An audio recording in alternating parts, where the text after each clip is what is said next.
Just wanted to touch on, of course, the heavyweight champion of the world, Tyson Fury, for a moment.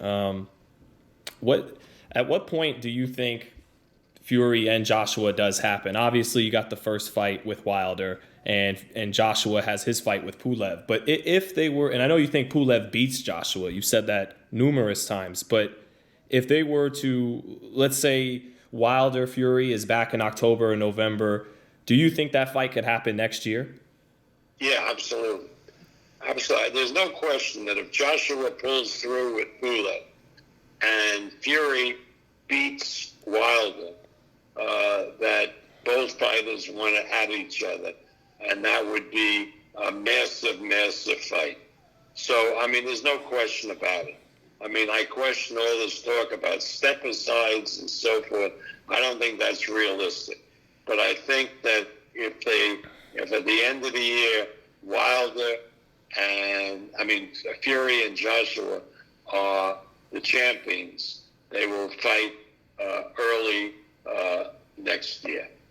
And we saw with Fox and ESPN, it was kind of, like you said, it seemed like a simple pie kind of resolution. You know, both networks put together the pay-per-view and they split the profits. But would that be trickier with DAZN since it's a streaming service?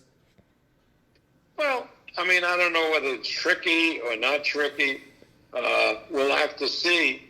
But again, if the fight with Joshua and Fury doesn't take part in the United States, the zone would have no rights on that fight. I don't want to get into all the legalities, right? But the zone's contract with Matchroom doesn't include Joshua unless Joshua fights in the United States. And you've said in the past you think Fury makes that fight look easy. Why is that, Bob?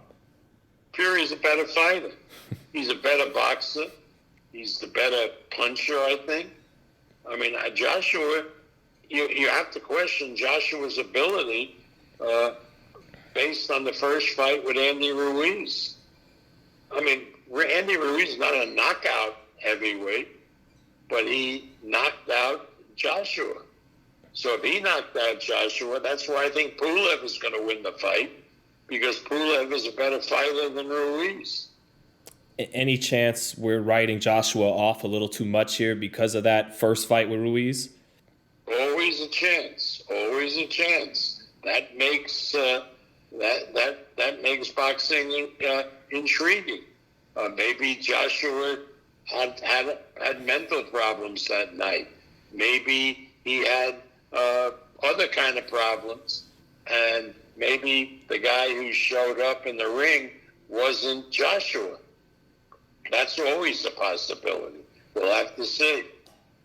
And you believe Eddie Hearn when he's saying how eager he is to make that fight? You don't think it's just posturing like can be done at other times, sometimes with certain fights? Why would Eddie posture about that? Why wouldn't anybody who was involved, whether on the Joshua side or the Fury side, like myself and Frank Warren, why wouldn't we want to make that fight? I mean, what's the reason you wouldn't do that fight?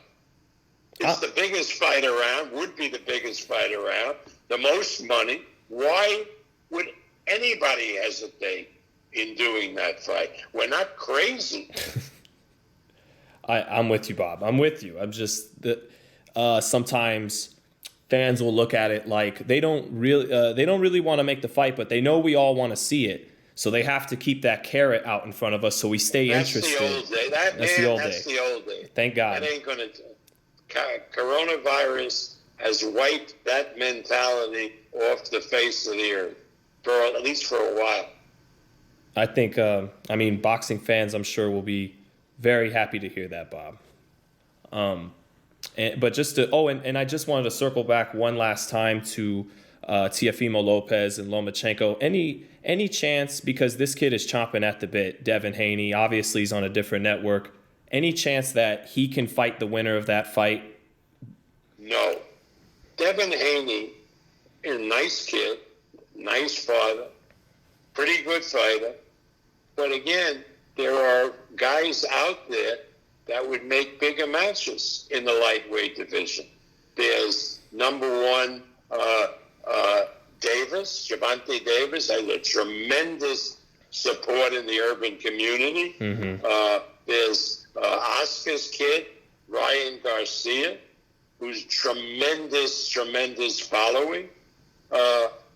There's Shakur Stevenson is going to be going up before you know it to lightweight.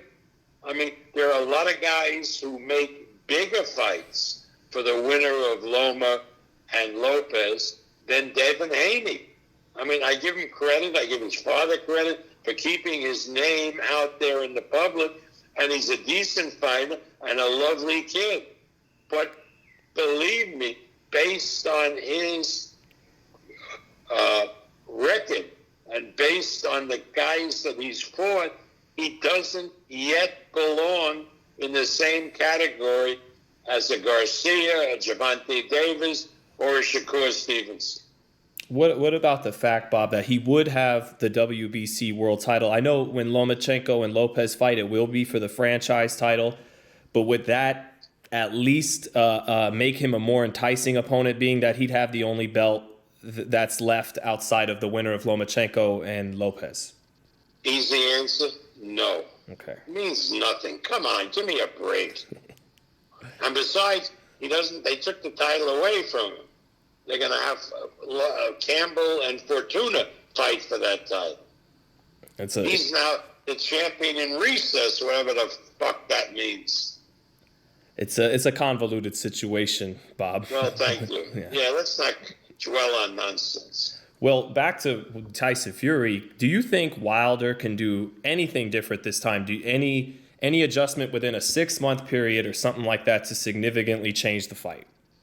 That's not what I would think. That's what Wilder and Finkel and Mark Breland and Al Heyman think. If they believe that he can make the adjustments necessary to be much more competitive with Fury than he was, and perhaps beat Fury. You know, it's not a call that I have to make. I don't know. I've seen guys get demolished the way Wilder did, and yet come back, turn it around, and turn the tables in the next fight. So it wouldn't shock you? Wouldn't shock me. Yeah, well. Wouldn't make me happy, but it wouldn't shock me. Well, there's always a part 4. Yeah. But do you think because of the costume or whatever else may have happened that he wasn't in peak condition in that ring? Wasn't the Deontay Wilder we're used to seeing, or was it just... Give me a break. Give me a break. Come on. That's not what happened. I mean, he fought... He didn't... Fury kept saying that that's how he was going to fight, and the Wilder people either didn't believe him or didn't prepare for it.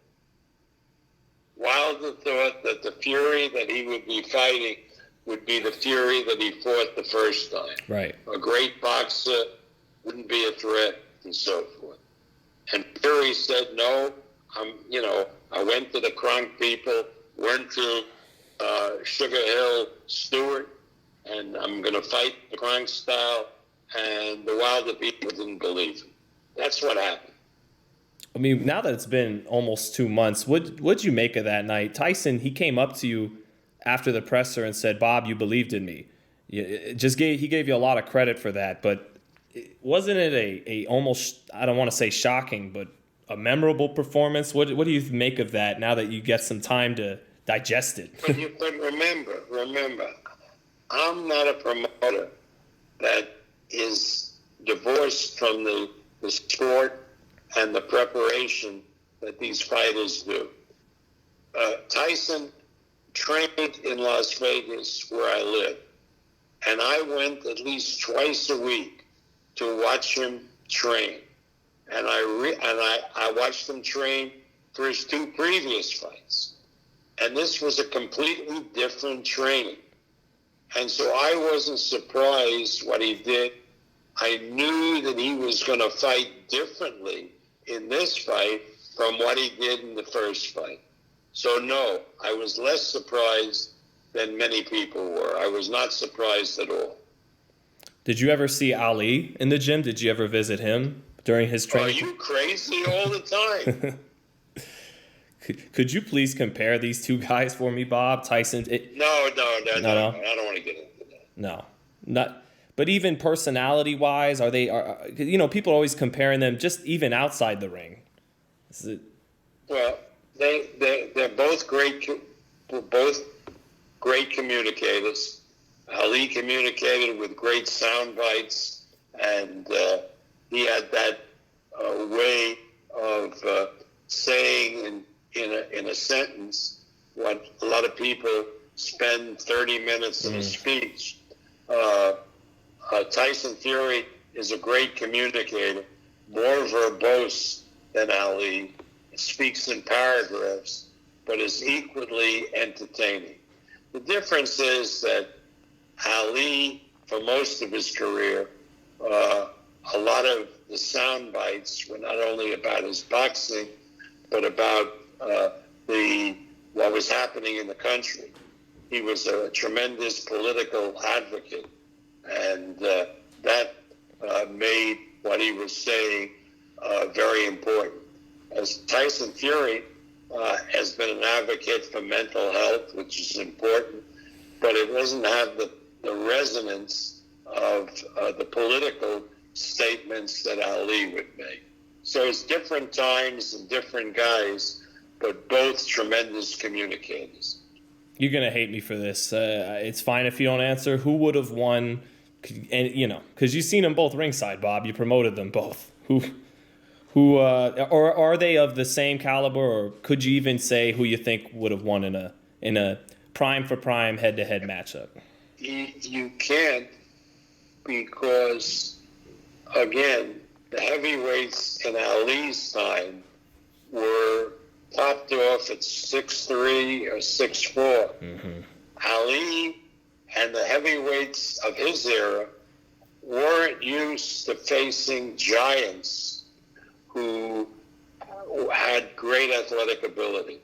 In those times, you didn't see 6'9" guys who could do anything. Not in basketball, not in boxing.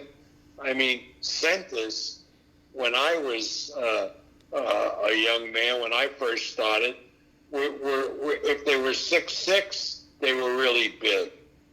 And a lot of them couldn't move, and they weren't great athletes. I mean, to see all these big guys, now, forget not only Tyson Fury, but Wilder's a big guy. Out of boxing, you have LeBron James is a huge guy. And yet they're marvelous, marvelous athletes. Ali never had to face guys like that. Mm-hmm. How would he have done if he did? I don't know. And nobody knows, mm-hmm. because he never did. So to compare these athletes, these heavyweights, from one generation to another is very unfair, and we're making crap up if we do.